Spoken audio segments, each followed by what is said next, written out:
Аниме пользуется безумной популярностью в Америке. А что из американского столь же популярно в Японии? Диснеевские фильмы и мультики. Да, японцам нравятся лайтовые мультики о лучшем мире. Я как-то раз был в токийском Диснейленде. Был в шоке с того, что очереди к маскотам были длиннее, чем на чертовы аттракционы. Причем очередь к Стичу была длиннее, чем к Микки. Макудо Нарудо. Кстати, Рональда Макдональда в Японии называют Дональдом Макдональдом. Джинса. Японцы скупили все старые ткацкие станки США и теперь производят почти всю высококачественную джинсовую ткань в мире. В Японии широко распространена высококачественная одежда из американского наследия. Я продаю одежду на eBay и могу сказать, что очень много винтажной джинсовой одежды отправляется прямиком в Японию. Винтажные футболки тоже. А еще здесь также существует субкультура, которая помешана на оригинале или безупречной реплике американских брендов рабочей и военной одежды, типа Bass Риксон. Арахисовое масло. По какой-то причине перед отлетом домой весь наш японский отдел продаж как следует запасается этим маслом в Штатах. В Японии есть арахисовое масло. Его можно найти почти в каждом продуктовом магазине. Только оно очень дорогое. Наценка на него очень высокая. Оно дороже американского в 4-5 раз. А почему такая высокая наценка? Потому что это не японский бренд, а американский. И эту маленькую баночку арахисового масла нужно как-то доставить и так далее. К тому же японцы могут себе это позволить. Они способны платить за роскошь. Да, арахисовое масло здесь считается роскошью, потому что не является частью их привычного рациона. И на то есть веские причины. В Японии полно преданных фанатов мультсериала «Царь горы». При этом два лагеря спорят друг с другом о том, что лучше, дубляж или субтитры. Я вот вам что скажу. Субтитры позволяют насладиться сериалом в чистом естественном виде. Он как чистый горящий пропан. А смотреть сериал в дубляже – это все равно, что жарить барбекю на древесном угле. Ублюдочное топливо. И прежде чем продолжить, минутка полезной информации, не перематывайте. Дорогие подписчики, вы хотите стильно и недорого одеваться? Тогда рекомендую вам годный магазин кроссовок и одежды hustle.rf. Ребята продают реплику известных брендов, которая по качеству и материалам не отличается от оригинала. В наличии более 5000 кроссовок и одежды по адекватным ценам. Редкие и эксклюзивные модели, которые вы сейчас нигде не купите, либо потратите в 3 раза больше. У хаслов на сайте только реальные отзывы покупателей. И что очень важно, у них есть бесплатная доставка и оплата при получении. Если товар не подошел, просто возвращайте обратно. Для наших подписчиков хаслы предоставили промокод UPVOT, который дает скидку 30% на все товары. Не переплачивайте и тратьте деньги с умом, ссылочка в описании. Продолжаем. Бейсбол. Но меня раздражает, что в японском бейсболе часто отменяют подачи и удары. В Японии очень популярна сеть ресторанов KFC. Здесь даже закрепилась традиция есть KFC в Рождество. Зашел в тред, чтобы как раз написать про это. KFC, само собой, славится в Японии больше всего. Но при этом я знаю многих японцев, которые помешаны и на других американских фастфудных. Мой знакомый из Японии, к примеру, раза 2 в год приезжает в США и первым делом всегда посещает Taco Bell, где сразу же просит меню. Это для него уже вроде религиозного ритуала – попробовать в Taco Bell что-то новенькое. Вот вам глупый забавный факт. В Японии существует городская легенда о проклятии полковника. В 1985 году бейсбольная команда Ханшин Тайгерс из Кансай праздновала победу в серии чемпионата Японии. Некоторые пьяные фанаты особенно увлеклись празднованием и в итоге скинули статую полковника Сандерса в натуральную величину, которую они украли из ресторана KFC в одну из самых известных рек Осаки – Датанбори. После этого в течение 18 лет команда переживала полосы неудач, лишь трижды участвуя в японской серии и терпя в них поражение. В 2009 году статую, можно сказать, восстановили, но без очков и левой руки. Фанаты верят, что проклятие будет снято только тогда, когда статуи вернут и их. Американские компании любят наносить на свою одежду рандомные японские канзи, иероглифы. В Японии, в свою очередь, наносят на одежду рандомные английские слова. К примеру, у меня есть кепка с надписью «Kill», которую я выиграл в автомате в Хачинохе. Один чувак из Лос-Анджелеса сделал себе татуировку на японском, на которой, как он думает, написано «Храбрый воин». На самом же деле там написано «Эротические остатки», не считая того, что один символ стоит задом наперед. Тем временем в Токио кто-то печатает детские толстовки с надписью «My my dog fucks». Эти слова написаны большими красочными буквами, а рядом нарисованы мультяшные лисички. С теплотой вспоминаю свои годы, проведенные в международном общежитии в колледже. Одно из крутых воспоминаний связано с одним здоровым чуваком, игравшим в американский футбол. Этот чел набил себе татуировку на японском. Он думал, что эти иероглифы означали сила, мужество и решительность. Но на самом деле они переводились как «собака, удовольствие, курица». Брюолинщики из 50-х годов. Они что, все еще существуют? Последние фотки с представителями этой субкультуры, которые я видел, были сделаны более 10 лет назад. Насколько я понимаю, сейчас это по сути вымирающая нишевая субкультура. Что-то типа байкеров, гоняющих на Харлеях в США. Ирония в том, что все старые Харлеи за бешеные бабки пересылаются из США в Японию. Харлеи Shovelhead и Panhead продаются в Японии в 2 или 3 раза дороже, чем в США. Джаз. Ковбой Бибоп познакомил меня с джазом. С тех пор я подсел на его саундтрек. Лучший аниме-саундтрек в истории. Япония взяла сеть наших магазинов 7-Eleven и сделала их в 100 раз лучше. В Японии дико популярен Дисней. Если я не ошибаюсь, там даже есть свой Диснейленд. Да, и в отличие от американских парков, в Токио Дисней взрослым гостям разрешается косплеить диснеевских персонажей. Причем уровень подхода к деталям у людей меня просто поражает. Разнообразие просто фантастическое. От принцесс в огромных бальных платьях с юбками-обручами до малоизвестных персонажей, таких как Музы из Геркулеса. Ой, там удивительно сильно любят Мари, девочку-кошку из котов-аристократов. Ёбаная Пицца Хат. Когда я был в Японии, я повсюду видел эти долбаные заведения Пицца Хат. Чувак, я был в Японии в середине 2000-х. Как я понял, японцы переняли саму концепцию пиццы и начали просто сходить с ума. Помню, я видел рекламу, в которой, среди прочего, рекламировали пиццу с майонезом и рыбьей икрой, пиццу с арахисовым маслом и желе, пиццу с лапшой удон и яйцом и так далее. Причем, к тому же, все они были покрыты поверх начинки разными соусами. У итальянца, с которым я тогда был там, чуть не случился сердечный приступ. Изменено. Его прямая цитата. Насколько мне не изменяет память. Нельзя просто так взять и швырнуть рандомное говно на тесто и назвать это пиццей. В Японии очень популярен Южный парк. Настолько, что другие аниме делают разные отсылки на него. Черт, даже Пауэр из Человека-бензопилы вдохновлена Эриком Картманом. К тому же в Японии есть небольшая кучка любителей культуры чикано. В Японии есть лоурайдеры и японцы, подражающие стилю чикано. Челы бреются на лысо, избивают женщин, делают татуировки, называют женщин мами. Это довольно удивительно, учитывая, что японцев показывают в Южном парке в не очень позитивном свете. Хотя, если честно, единственный, кого в Южном парке показали в позитивном свете, это наш великий и могучий фигурист Брайан Байтана. Джерки из говядины. Когда много лет назад я ездил в Японию, мне сказали, что это у них считается деликатесом, и джерки можно привозить с собой в качестве гостинца.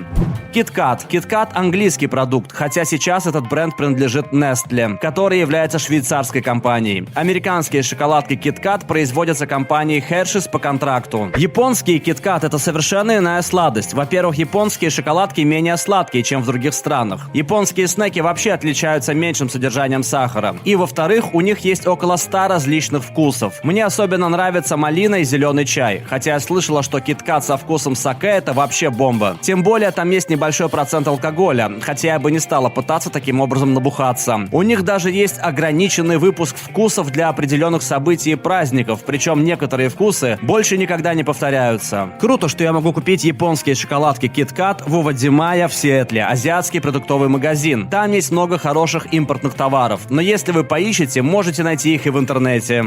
Я помню, что смотрел коротенький документальный фильм о японцах, которые носили одежду в стиле чолло и водили лоурайдеры. Мне, как чикано, было очень любопытно наблюдать за этим. Японцы вроде как любят американскую музыку. Справедливости ради, американскую музыку слушают и любят вообще везде. В общем-то, аниме тоже уже распространилось по всему миру. Абсолютно все распространилось по всему миру, если брать в расчет только развитые страны. Профессиональный рестлинг, хотя я так думаю, что это уже не совсем американская вещь. В 80-х годах прошлого века японский рестлинг был даже более популярным. В нем участвовали такие имена, как Антонио Иноки, Мицухара Мисава и Манами Тойота. Но в течение длительного времени популярность рестлинга падала. К счастью, в последние годы он снова на подъеме.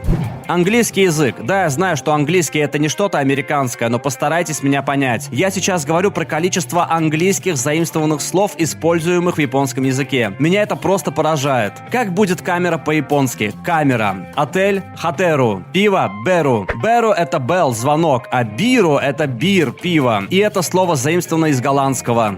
Про большинство каких-то базовых вещей все уже вроде как написали, но я упомяну еще Снупи, американский сленг и в меньшей степени Баскин Роббинс. Я бы также сказал про Винни-Пуха и Гарри Поттера, но чисто технически они являются частью британской культуры. Источник: я сам японец, вырос там. Как ни странно, но лошади и скачки. Я выросла в американской сельской местности на Среднем Западе, где повсюду были лошади. Даже у моей семьи их было несколько. Немного повзрослев, я приняла участие в японо-американской программе обмена, и одним из сувениров, которые я привезла для принимающей семьи, была классная декоративная подкова. Я подарила ее главе семьи, отцу. Это было последнее, что у меня оставалось в сумке из сувениров, и ему она очень понравилась. Нам было трудно общаться, поскольку мой японский был хуже, чем его английский, и никто из нас не говорил на двух языках, но да, он был очень рад. Ему нравились скачки, и может быть это была всего лишь японская вежливость, но по выражению лица казалось, что он искренен. Я так понимаю, лошади и скачки — это не американское изобретение, так что, возможно, это не лучший пример. Но все равно было странно видеть подобный интерес от японцев. В Японии действительно очень популярны скачки, но, конечно, не настолько, как в США. Так или иначе, было здорово найти общий язык с тем пожилым японским дядей, благодаря, как мне казалось, довольно дурацкому сувениру. Почему-то тут очень популярны джинсы и ковбойские шляпы. Салют, меня зовут Роухайд Кобаяши. Я 27-летний японо-американец, фанат западной культуры. Я клеймлю и пасу скот на своем ранчо, провожу деньки, совершенствуя свое ремесло и наслаждаясь превосходными американскими развлечениями. Барбекю, родео, фейерверки. Я каждый день тренируюсь со своим тавро. Это превосходное оружие, способно на всю жизнь оставить клеймо моего ранчо на шкуре скота, ведь оно раскалено до бела и сильно превосходит любой другой способ клеймения скота. 2 года назад я получил лицензию на клеймение, и с каждым днем я все лучше становлюсь в этом деле. Я свободно говорю по-английски, как на техасском, так и на оклахомском диалекте, и также свободно пишу. Я знаю все об истории Америки и их ковбойском кодексе, которому я следую на 100%. Когда я получу американскую визу, я перееду в Даллас и буду работать на нефтяном месторождении. Узнаю больше об их великолепной культуре. Я надеюсь, что смогу стать пастухом на ранчо Double Cross или оператором нефтяной вышки в компании ExxonMobil. У меня есть несколько ковбойских шляп, в которых я хожу по нашему городу. Я хочу привыкнуть к ним до переезда в Америку, чтобы мне было легче вписаться. Я бунтую против своих старших родственников, которым не нравится, что я так часто говорю по-английски, и мне мало кто может что-то ответить. В общем, пожелайте мне удачи в Америке. Большое спасибо за просмотр. В комментариях под видео пиши, что ты знаешь об этой теме, и не забудь посмотреть наши другие выпуски. Пока!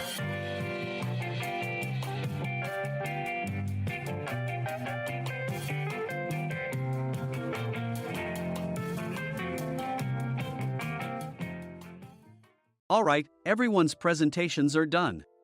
Nick, the manager, said as he tried to move the discussion forward. Excuse me, I haven't. I recently found out something. Nick interrupted me and began to speak. There's apparently someone in this department who didn't graduate high school and is just a part-timer. Meetings should be for employees only. Absolutely right. His lackey, Mike, of course, agreed with Nick. I'm leaving. After leaving the meeting room, I started to shut down my computer. I noticed that an email had arrived, not in my personal inbox, but in the company's shared email. Thinking, there's no point in speaking up, no one will listen, I went home quietly. The next day, I heard a commotion from Nick's desk. He was staring at his computer screen, his face pale. Nick? Is something wrong? Mike looked at the screen with him. And he turned even paler than Nick. Why is he so angry? Knowing the reason for Mike's distress, I thought to myself, serves them right. My name is Adam. My mother passed away when I was in the 9th grade, and I was raised by my father. Well, you could hardly call it being raised. After my mother passed, my father changed. He drowned his sorrows in alcohol, and though he still went to work, he squandered our living expenses on horse racing. Because of that, I had to start working part-time as soon as I entered high school. Every month, I went to the convenience store with bills in hand that couldn't be auto-deducted from my father's account. Even though I endured it because I didn't want to be alone, I reached my limit in my 2nd year of high school and dropped out. I found a live-in job at a distant inn. Thank you for everything. The day I left home, my father, still staring at the TV, spoke. Take care. That was our last conversation. Back then, 18 wasn't the age of majority, so I needed my father's permission to work, and I couldn't hide my place of employment. Yet, my father never visited me even once. I kept working just to survive, and before I knew it, I was 42. Years of hard work paid off, and I was transferred to the headquarters. I was thrilled to be recognized by the company, as I thought I'd be working in the field until retirement due to my lack of formal education. Listen up. Our work can change the future of our employees. Don't drag us down. On my first day after the transfer, Nick, dressed in an expensive suit, spoke sternly. There was a reason for this. Our inn was located in a prominent tourist destination, known so well that everyone in the state could sing its commercial jingle. At its peak, we had 5 locations within the state. But that was long ago. Due to financial difficulties and aging facilities, only the place where I had worked for many years and the original establishment remained. I was prepared to lose my job anytime, but now there was a glimmer of hope. With the rise of social media, the tourist area where the inn was located started gaining attention again. Depending on how hard the sales department, where I was transferred, worked, we could either thrive or be forced to give up this prime location to the new hotel chains continuously popping up. For Nick, who had switched careers from another industry to strengthen our sales, this was a battle he couldn't afford to lose. I understood why he had to be strict. I will do my best. Nick sneered at my enthusiastic declaration. Did you not hear what I said? I'm sorry. I thought I was listening carefully. Out of habit from years of customer service, I apologized reflexively, though I had no idea what had offended him. Someone was watching me with a smirk. In this department, there are those who are expected to excel and those who have been shoved here because they have nowhere else to go. You are the latter. It was Mike, the section chief. He's 7 years younger, at 35. But he was called to headquarters much earlier than I was and had been moving around within the headquarters ever since. I'm not jealous, but I can't accept that he's my boss. Graduating from a prestigious university, he has an unusually high pride and caused many problems as a newbie, making things very difficult for me when I was the front desk leader. When I found out Mike was transferred to the sales department a month before me, I was disheartened. Mike is right. With just a middle school diploma, there's not much you can do. Don't even think about achieving results. As if I didn't exist, Nick remarked, I'm thirsty. Mike eagerly ran to the coffee maker. It seems Mike is Nick's lackey. I regretted being happy about my transfer to headquarters, wishing I had stayed on site forever. Send a direct mail to every company on this list by the end of the day. Nick only assigned me tasks that even a new graduate could handle. What? There are over 1,000 companies. You want me to send to all of them by today? Yes, if you and your fellow misfits split the work, even those with nowhere else to go should finish by today. I glanced at the employees typing away expressionlessly. They were worn out from customer service, only thinking about leaving on time, or were women reassigned after having children, with zero motivation for work. Even Sam, a new graduate from the same university as Mike, who was supposed to be among the expected achievers, had no enthusiasm for the job, having joined the company wanting to do customer service. I don't care what they say, I plan to quit anytime, he said. Only Nick and Mike were highly motivated, making all the decisions between the two of them. I originally only wanted to work at the inn to survive and had no particular attachment to this job. I swallowed my words, thinking I had no right to reprimand them. About a month after the transfer, Nick told us with a frustrated look. To commemorate the 50th anniversary, we've decided to create a plan exclusive for one group per day. Originally, Mike and I were supposed to come up with it, but our president, Mr. Thompson, insists on hearing everyone's opinions. So, you all get a chance. As Nick explained, Mike began handing out prints. Make sure not to embarrass Nick. If your ideas are half-baked, you'll have to redo them. It seemed that they had printed his handwritten notes by Mr. Thompson, which included several questions and a section for free responses. It made sense why Nick had to seek our input, given that all responses had to be submitted to Mr. Thompson. We were given a week to think about it, and a meeting was scheduled to compile our ideas. My plan is to let guests enjoy both the old and modern America.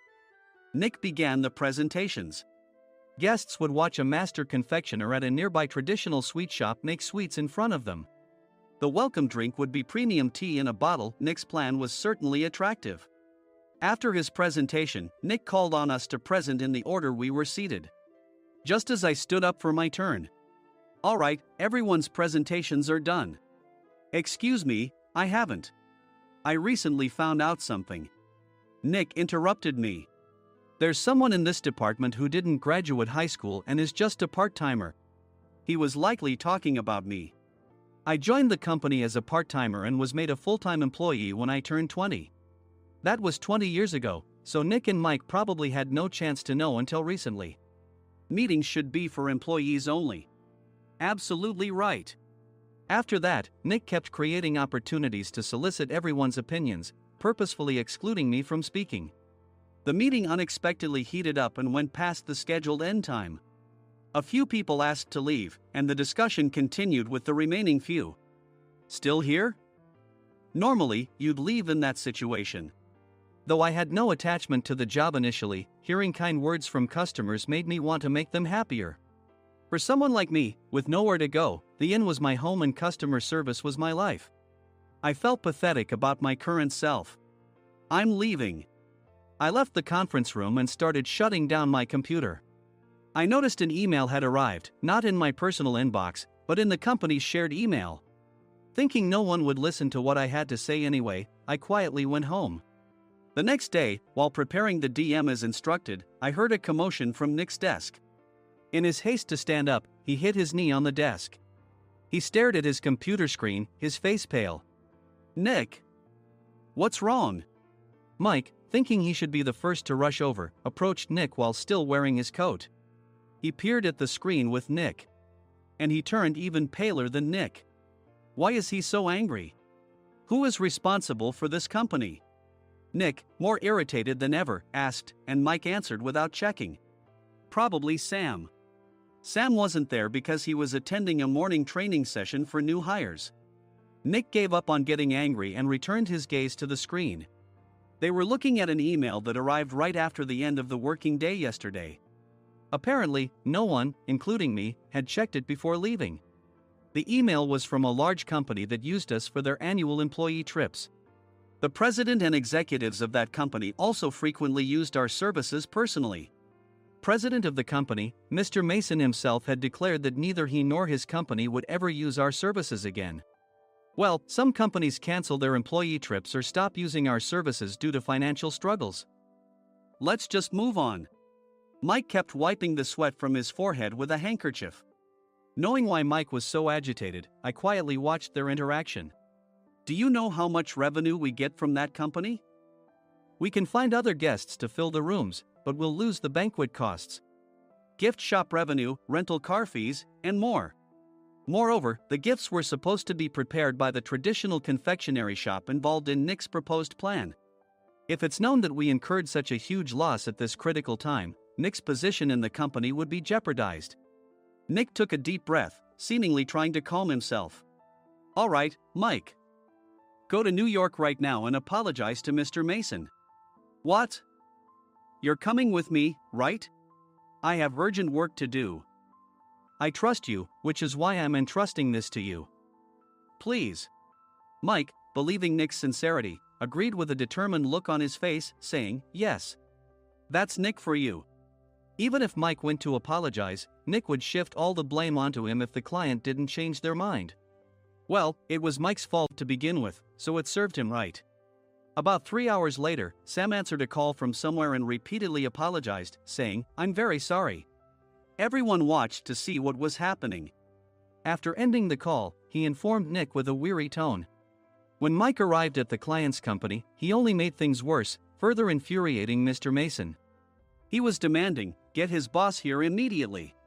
It was no wonder Sam was exhausted, dealing with such a call right after returning from training. What is that idiot doing? All right, Adam, you're coming with me. If sacrificing Mike didn't work, then I must be next. Normally, I'd want to refuse at all costs, but I saw an opportunity in this situation. If I can be of assistance, I'd be happy to join you. I obediently followed Nick, and we flew to New York. When we introduced ourselves at the reception, it became clear how serious the situation was. As the receptionist personally escorted us to the president's office. Angry voices leaked through the door, making both Nick and me uneasy. "Excuse me. I'm Nick, the supervisor. I understand my subordinate has caused you trouble, and I deeply apologize." Nick, with his experience in the corporate world, knew enough to offer an apology before excuses. However, his customer service skills left much to be desired. I sighed as I saw Mike trembling like a small dog in the corner of the room. "What kind of training are you giving your subordinates?" Mr. Mason glared at Nick with a red face. The intensity of his gaze made even Nick take a step back. Regrettably, I joined this company only 2 years ago and was unaware of Mike's issues.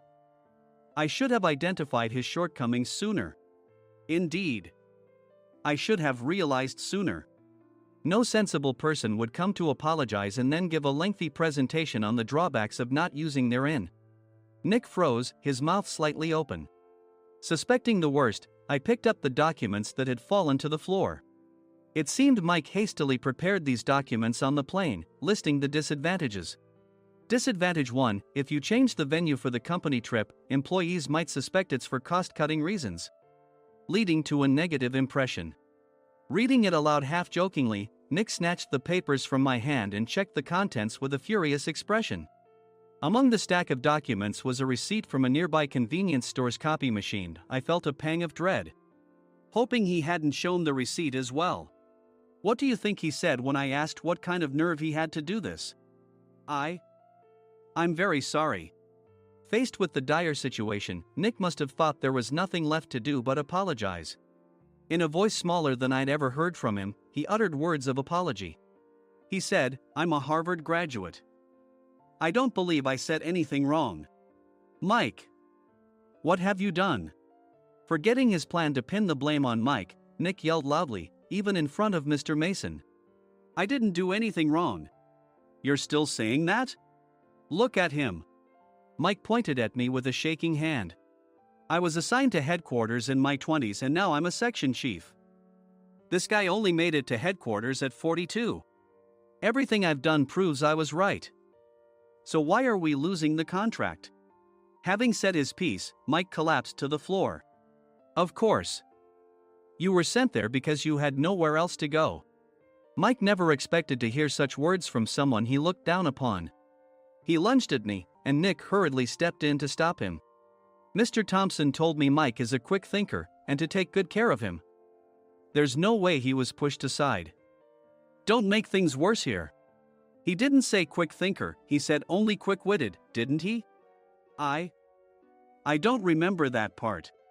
I recalled the many troubles Mike caused when he was a newbie.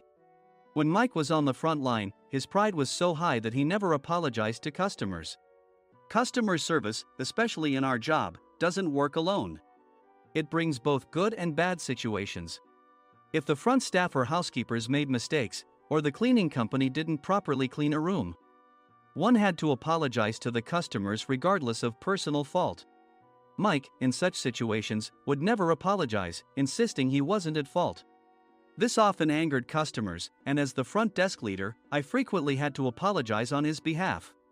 He caused complaints and disrupted operations, which is why he was quickly moved to headquarters. In departments where he didn't interact directly with customers, his quick thinking was beneficial and things went well. But it seemed his flaws were starting to show. Corporate reservations are supposed to be entered into the system by the sales representative. But a quick check yesterday revealed that more than 10 items were missing from the client's reservation. The handover document clearly stated what needed to be prepared. Why didn't you enter it into the system? Why do we have to give them special treatment? Filling rooms near the banquet hall, setting up all the food in advance. Specifying the brand of wine, they're too demanding. No wonder he always angered customers, I thought, feeling a headache coming on. Grouping them in rooms near the banquet hall is for our benefit too. It makes it easier for the staff to set up beds and serve breakfast since everyone's schedule is synchronized. As for the other requests, Mr. Mason suggested them to lighten our load. I didn't know that. Nick finally seemed to realize that Mike was the one who had angered the client. What did you say to them? I just told them we wouldn't give them special treatment anymore. We shouldn't waste effort on things that don't bring in money. I was utterly exasperated at his lack of understanding of customer service. Of course, we shouldn't comply with unreasonable demands. But carrying over successful practices from past stays makes customers feel remembered and enhances their experience. Good memories encourage repeat visits. That's part of our job. I looked down at Mike, who was sitting on the floor. In our job, nothing is a waste. Mr. Thompson likely moved you to the sales department, hoping you'd finally understand this. How do you think he feels now that you failed to meet his expectations? Mike, tears in his eyes, fled the president's office. I was amazed he still hadn't apologized. You have it tough, Adam. It's okay, we're all employees of the same company. I deeply apologize for this disrespectful incident. Especially after all the care you've shown us. If it weren't for you, Adam, I really would have stopped staying here. When I heard you were moving to the sales department, I was willing to reconsider if you handled it. Seeing us talk so amicably, Nick's face contorted. Do you two know each other? Adam's service is excellent. I always requested him specifically. Normally, we don't accept specific staff requests, but we made an exception for Mr. Mason, adjusting my shifts accordingly. He had personally stayed at our hotel just before my transfer, and during casual conversation, I mentioned, I'm moving to the sales department soon. If I hadn't told him then, things could have been much worse. Please continue to take care of us. I look forward to it. On the return flight, Nick awkwardly offered me a can of beer. It's still working hours. Of course, I had no intention of forgiving him for a single beer. Nick might try to pin everything on Mike and avoid any consequences. While pondering this, a startling fact came to light. Nick, the tea bottles for the plan have arrived. I handed Nick a bottle labeled with our inn's name. They look good. What are you talking about? These are plastic bottles. I had assumed we would use the trendy, high-end bottling tea. But what arrived were ordinary plastic bottles of tea with customized labels. The only unique aspect was the label, which had the inn's name, making it look customized. Upon further investigation, I discovered that a substantial amount of money was set to be paid to the tea company. It was priced like bottling tea. Does this plastic bottle really cost $100 each? The tea inside is specially blended for us. The extra cost is for that. Wouldn't it be better to use another tea company? Or is there a specific reason we must use this one? As Nick continued to make excuses, I showed him a printed email.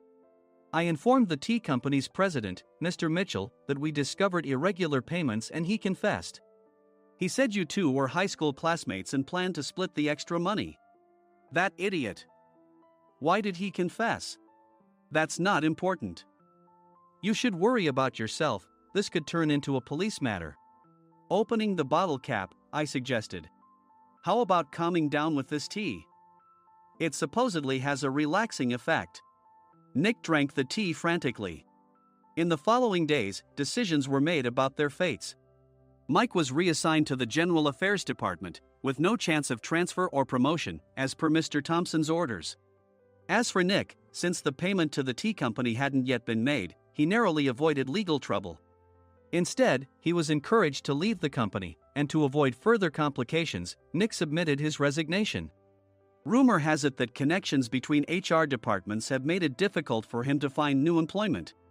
Even though it was good to have those two gone, something unexpected happened in the sales department. Everyone became motivated and united in refining the 50th anniversary plan. In the end, my plan was adopted. We collaborated with the Tourist Information Center to provide personalized guides. The plan, tailored to the number of guests, was truly special for the 50th anniversary.